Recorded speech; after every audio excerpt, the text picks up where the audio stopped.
오늘 우리에게 주신 하나님의 말씀은 우리 신약 성경 마태복음 1장 18절에서 25절까지 말씀입니다.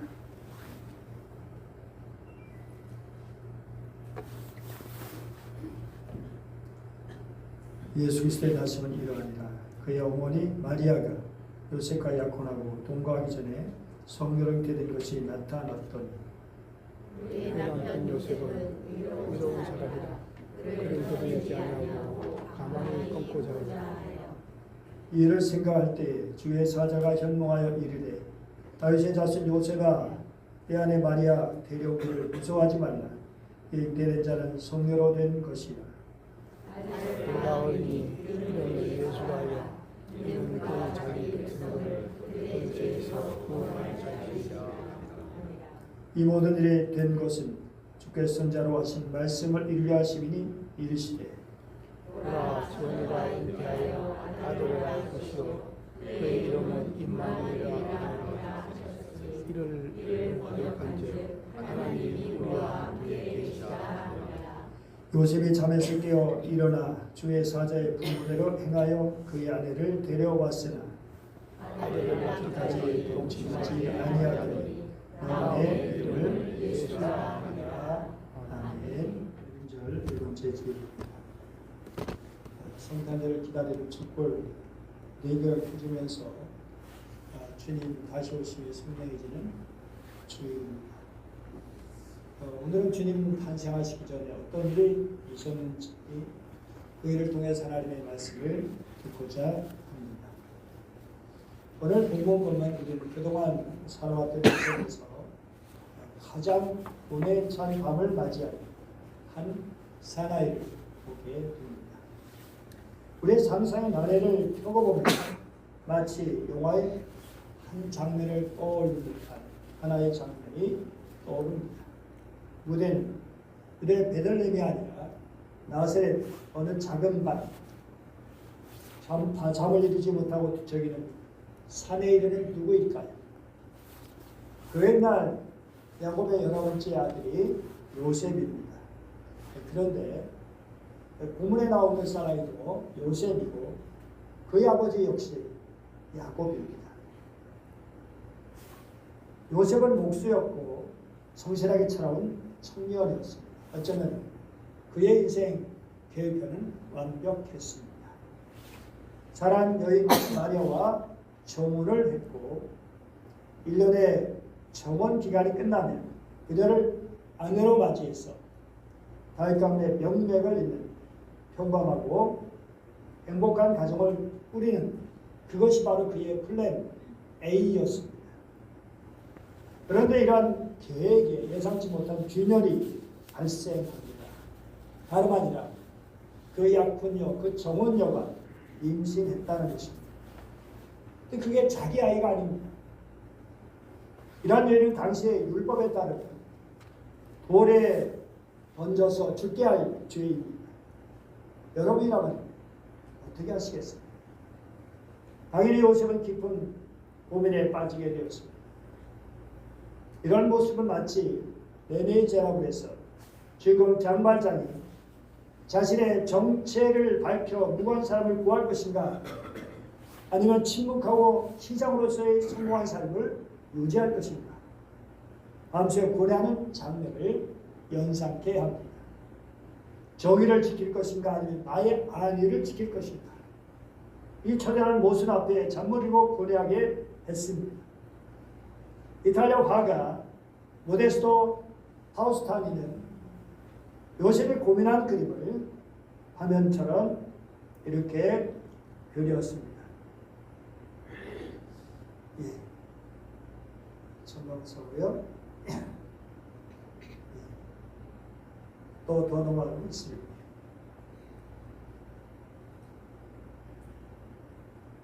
예, 데미자로 나오고, 예, 이게 이제 앞에 그림입니다. 고민하는 그런 모습이고요. 그리고 레므란트 유명한 레므란트는 요셉의 꿈이라는 작품을 그렸습니다. 이 작품을 보면 캄캄한 어둠 속에 한 남자가 지쳐서 잠이 들어 있습니다. 그의 미간에는 깊은 주름이 피어 있고 몸에는 불안과 근심이 가득합니다.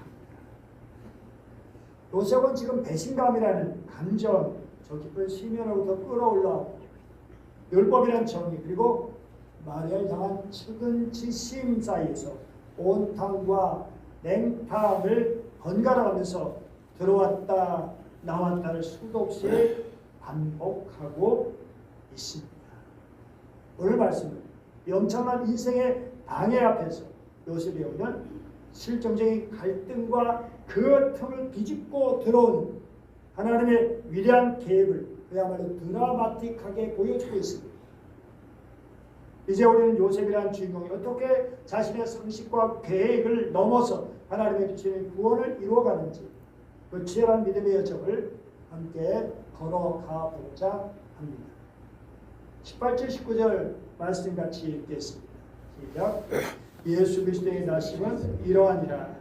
그의 어머니 마리아가 요셉과 약혼하고 동거하기 전에 성녀로 잉태된 것이 나타났더니 그의 남편 요셉은 의로운 사람이라 그를 드러내지 아니하고 가만히 끊고자 하여.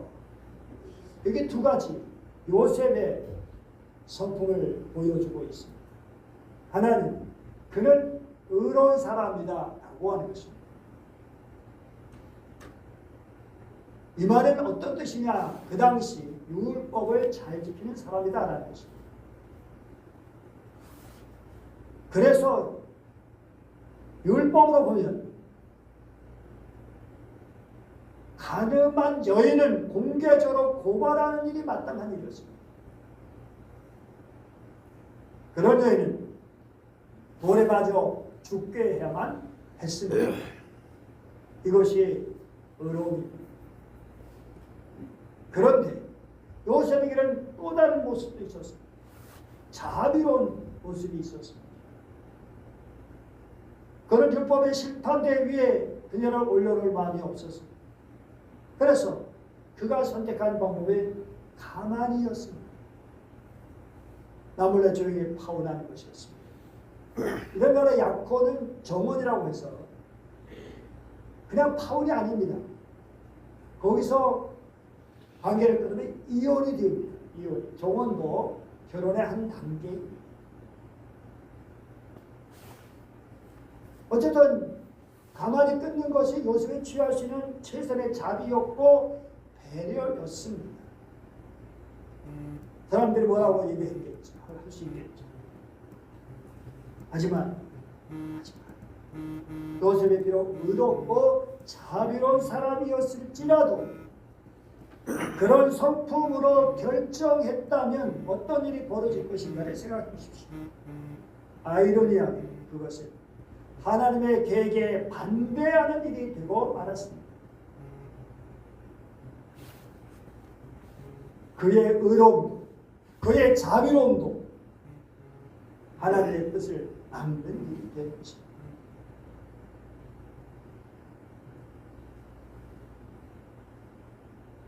만일 요셉이 자신의 계획대로 마리아를 저에게 끌어냈다면 예수님 다윗의 법적 구설이 되지 못하고 사생으로 낙인 지켜 보호받지 못한 채 세상에 오지 못할 수도 있었습니다.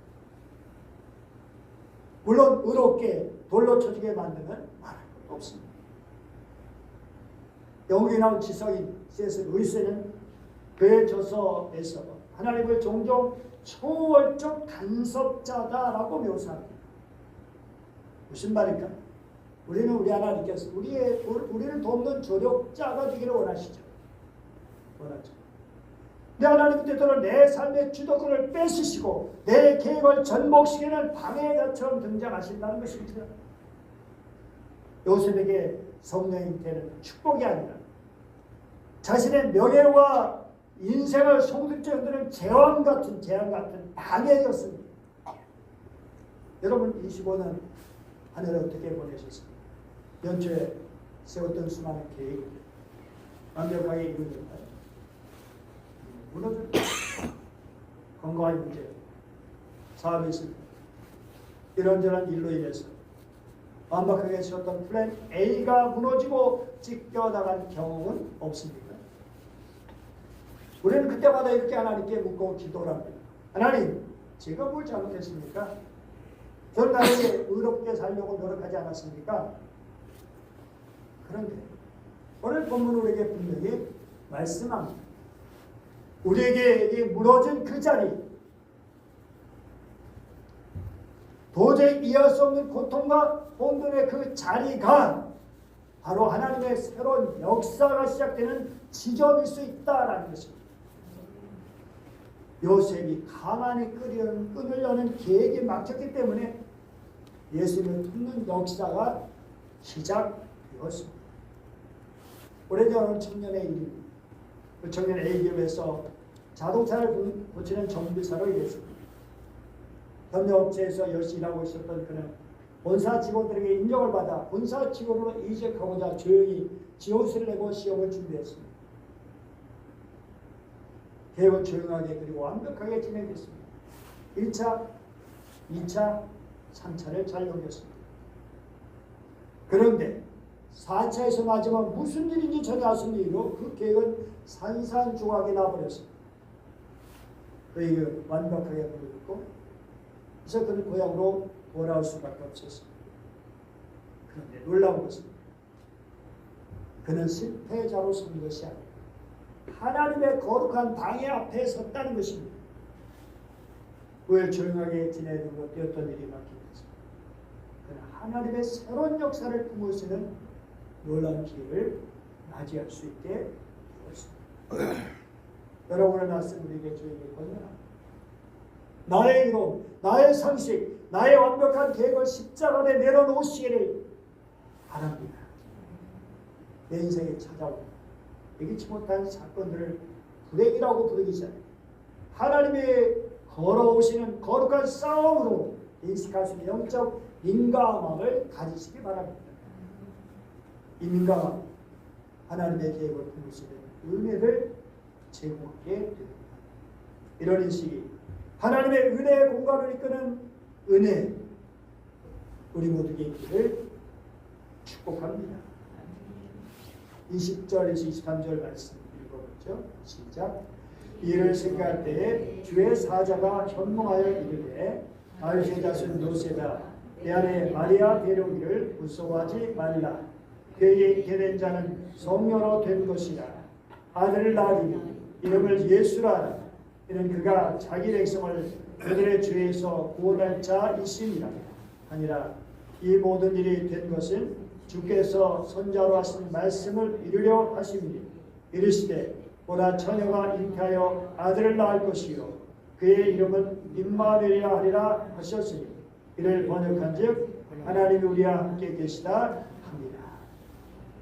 요셉이 이를 생각하며 괴로워할 때 주의 사자가 꿈에 나타났습니다. 우리 고민이 깊어질 때 하나님께서 찾아오신 시간입니다. 어려운 사람, 자비로운 사람에게 찾아오십니다. 그리고 하나님의 구원은 율법의 냉정한 판단이 아니라 이견의 값싼 동정이 아니라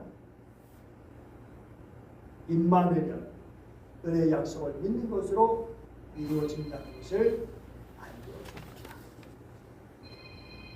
이 모든 사건을 계획하신 분이 누구죠? 하나님이십니다. 이번에 천사를 신부를 끌어 보내서 요셉에게 새로운 방향을 제시합니다. 요셉, 내 뜻이 아니라 내 뜻으로 행하라. 하나님의 뜻을 행하라고 하십니다. 아무리 어렵고 아무리 우리가 자비로울지라도 마음 착하고 훌륭해도 그것만으로 하나님께 이룰 수 없고 그것으로 구원받을 수가 없습니다. 신학자 칼바르트는 인간의 이성이나 종교적 노력으로는 하나님께 도달할 수 없고 오직 위로부터 수직적으로 뚫고 들어오는 말씀만이 우리를 구원한다고 합니다. 여러분 요새 약혼녀 임신하는 문제에 증가하면서 그 문제를 어떻게 해결할까 고민했습니다. 그런데 그 문제를 해결할 것은 그의 명석한 두뇌, 그의 정의감, 그의 도덕적 윤리가 아니라 몸속에서 들려오는 하나님의 계시, 하나님의 말씀이었습니다. 다윗의 자손 요셉아, 내 안에 마리아 데려오기를 무서워하지 말라. 그에게 되는 자는 성령으로 된 것이라. 정원 단계에서 임신했다면 사람들은 둘 중에 하나로 볼 겁니다.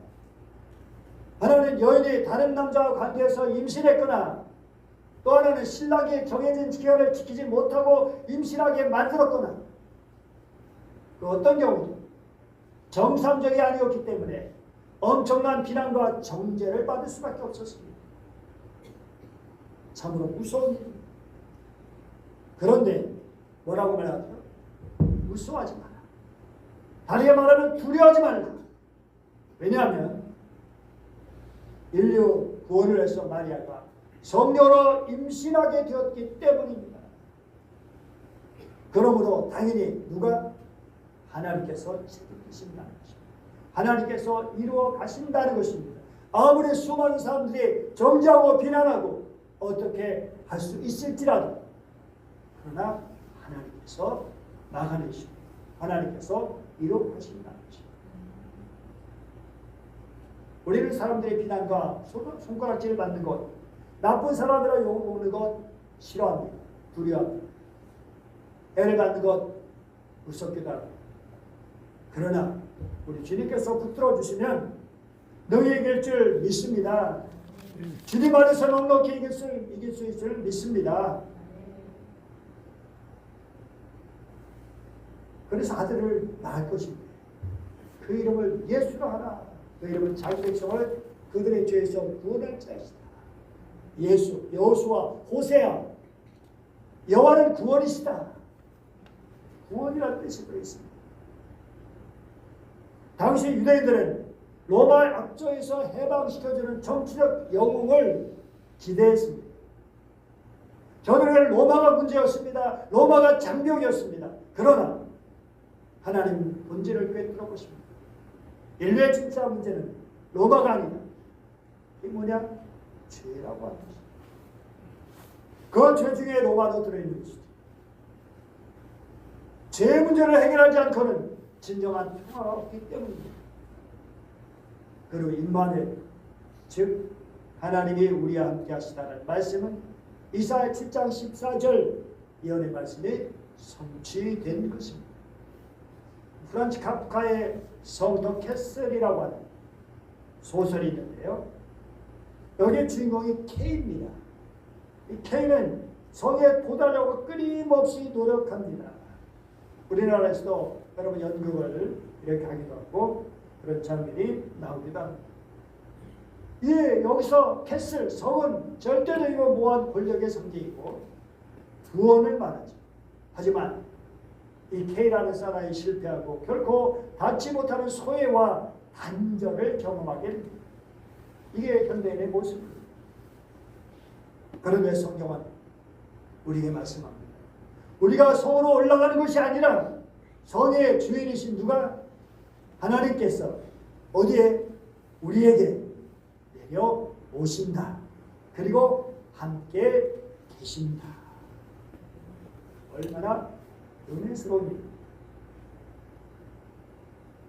이것이 바로 임마누엘입니다. 여러분 지금 뭘 위해 살아가고 있습니까? 뭘 향해 달려가고 있습니까? 성에 들어가기 위해서 성을 얻으려고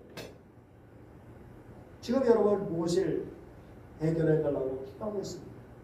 주님, 이것만 해결해 주시면, 이 빚만 갚아주시면, 취업만 시켜주시면, 이런저런 문제를 해결해 주시면, 이렇게 기도하면서 인생의 해결자이신 주님을 찾고 계시지는 않습니까? 그런데 주님은 우리에게 말씀하십니다. 그래, 내가 본질적으로 너를 가난에서 벗어나기 위해서 온 것이 아니다. 너에게 성공을 주려 온 것이 아니다. 죄와 사망에서 구원하러 왔다. 고난 중에서도 너와 함께하기 위해서 왔다.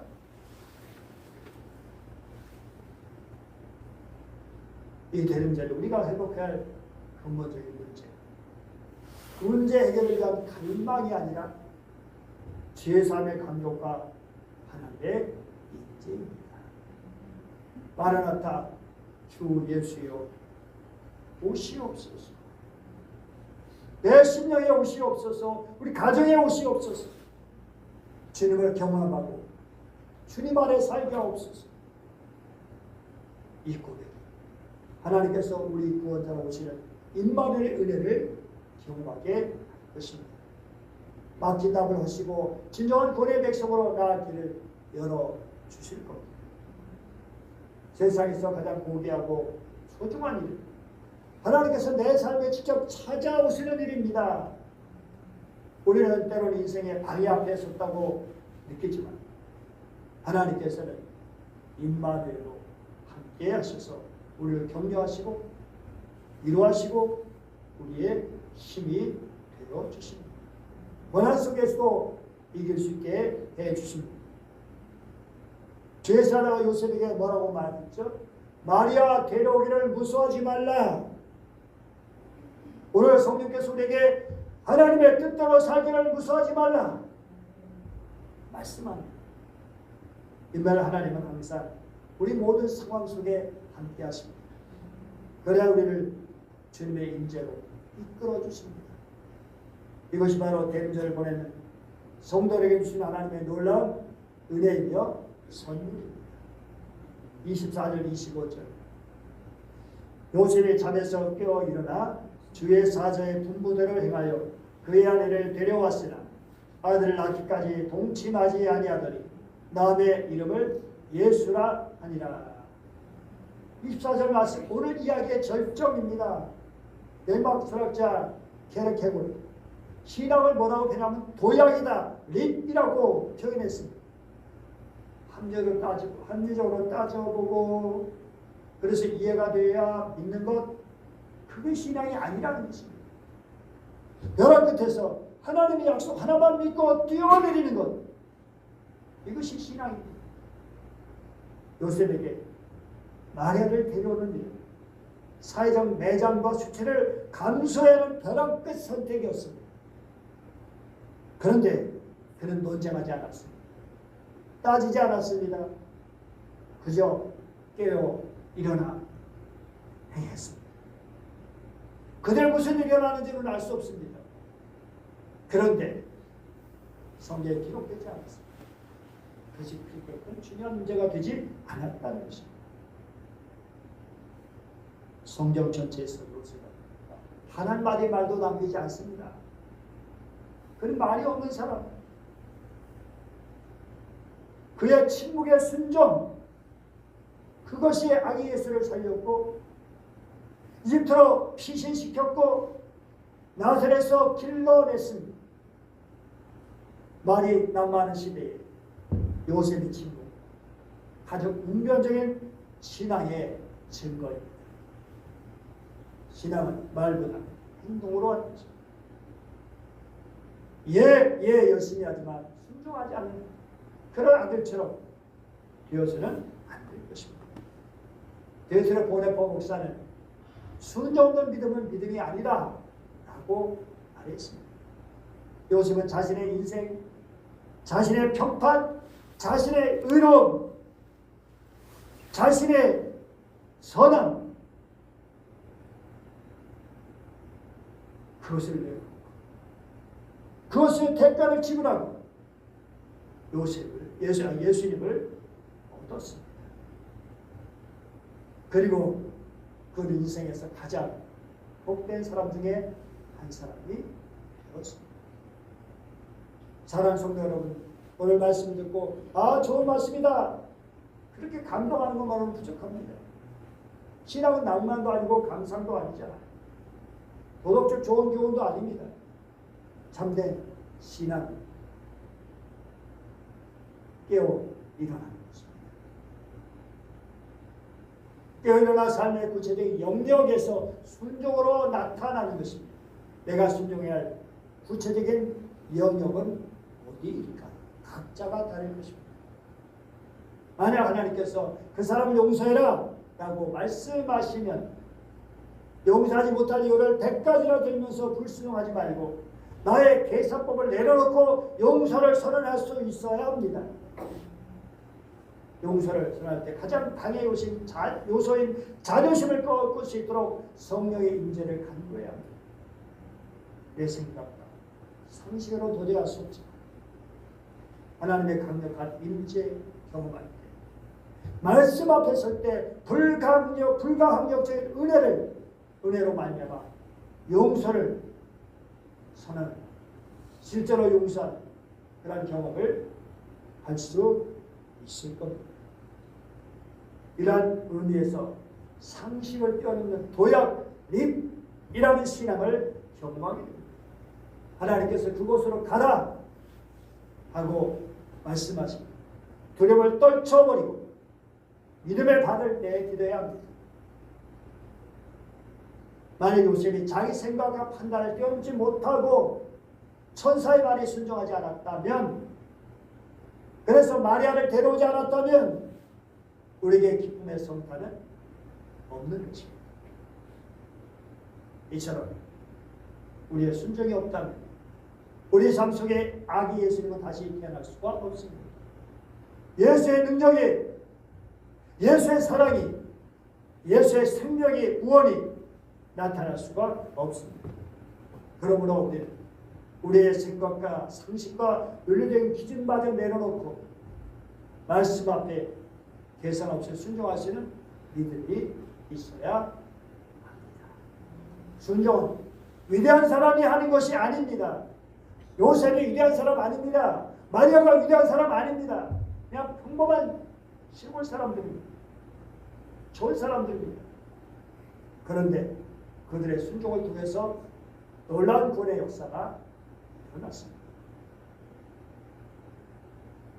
비록 평범하지만 믿음으로 발을 내딛는 성도를 통해서 하나님의 위대한 역사는 이루어질 줄 믿습니다. 사랑하는 성도, 오늘 우리는 마태복음의 서막을 여는 요셉의 조용한 드라마를 목격했습니다. 우리 자신이 요셉처럼 의로움이라는 낡은 옷을 벗어버리고 우리 알령한 무슨 선행, 착한 마음, 그러한 것도 벗어버리고 하나님의 뜻에 순종한 거룩한 예복으로 갈아입는 과정, 그것을 보여주고 있습니다. 덴마크 철학자 켈케곤 그의 책 공포의 전율이라는 책에서 신앙을 뭐라고 했다고요? 윤리적인 것을 넘어서는 도약이다. 바로 오늘 요셉이 그것을 보여줬잖아요. 자신이 쌓은 도덕적인 평판, 합리적인 상식을 일시 정지시켰습니다. 그리고 계산할 수 없는 하나님의 신비에 그 부조리한 은혜의 세계에 온몸을 던졌습니다. 독일 신학자들이 보내보는 단순한 순종만이 믿음이다라고 말했습니다. 요셉은 따지지 않았습니다. 묻지 않았습니다. 잠에서 깨어난 그는 자신의 인생에 찾아온 이 당혹한 사건을 재앙이라 부르지 않고 임마누엘이라 불렀습니다. 하나님은 종종 예고 없이 우리에게 찾아오십니다. 내가 세운 이 시의 2025년 계획은 무엇이었습니까? 그 계획에 무너졌습니까? 내가 기대했던 사람들에게 실망했습니까? 슬퍼하지 마십시오. 그것은 실패가 아니라 뭐라고요? 거룩한 강해. 내 힘으로 인생을 통제하려던 교만을 멈추고 하나님이 일하실 자리를 내어드리는 초점이 필요합니다. 나의 좁은 생각, 나의 얄팍한 자존심, 두려움이라는 깊은 잠에서 깨어나시기 바랍니다. 찬송가 104장 어떻게 고백하죠? 그 포로 생활 구답하 메시아 기다립니다. 우리는 포로된 백성입니다. 죄의 포로되어 있고 미움의 포로되어 있고 거짓의 포로되어 있고 탐욕의 포로되어 있고 온갖 많은 것에 포로된 우리들, 우리의 답답한 현실, 그런데 그런 가운데 주님을 기다립니다. 그분은 이미 우리 곁에 와 계십니다. 그래서 이해하려지 말고 결단하십시오. 계산하지 말고 순종하십시오. 여러분의 주님의 뜻을 받아들이는 그 순종의 자리가 바로 아기 예수께서 가장 영광스러운 모습으로 탄생하실 마음의 부유가 되는 것입니다. 마리아 데려기를 무서워하지 않았던 요셉처럼 나의 의롭을 주당한 목소리를 낮추고 주의 말씀에 듣는 귀를 열심히 바랍니다. 내 뜻대로 되지 않는다고 원망하지 말고 한탄하지 말고 임마누엘 약속을 붙드시기 바랍니다. 주님, 내가 여기 있나이다. 나를 사용하여 주시옵소서. 기도하겠습니다. 은혜 주신 하나님 아버지, 고향 밤 아무도 모르게 찾아온 천사의 음성 앞에 자신의 인생 전체를 내어 맡겼던 요셉의 침묵을 묵상합니다. 오늘 주신 말씀을 통하여 우리가 쥐고 있는 나만의 의로움이, 나의 선함이 얼마나 보잘것없는지를 깨닫게 하시니 감사드립니다.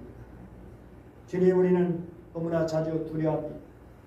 내게 틀어질까봐, 남들의 시선 때문에 거룩한 부담감을 외면하려고 했던 우리의 약함을 고백합니다. 요셉처럼 의로운 사람인 척했지만 실상은 하나님의 파격적인 은혜를 감당할 용기가 없음을 용서해 주시옵소서. 요셉이 잠에서 깨어나 행했던 것처럼 우리도 잠에서 깨어나는 은혜를 허락하여 주시옵소서. 즉시 순종하시는 영적 기백을 허락하여 주시옵소서. 지금 인생에 예기치 못한 문제 때문에 요셉처럼 고뇌한 성도들이 있습니까? 주님의 말씀을 들을 수 없소서. 무서워하지 마라. 내가 너와 함께한다. 임마누엘 약속이 그들의 심령을 덮어 주시옵소서. 거룩한 방해자로 오신 주님, 그러나 우리를 구원하시고 우리를 살리시고 우리를 귀하게 쓰시려고 하시는 주님의 역사를 생각하면서 온전히 자신 주님을 지켜 드리며 살아가기를 원하는 우리 모든 백성들에게, 성도들에게 그시는 정 베풀어 주시기 원하며 임마누엘 은총을 함께 하시길 원하며 임마누엘 되신 우리 주 예수 그리스도의 이름으로 기도드립니다. 아멘.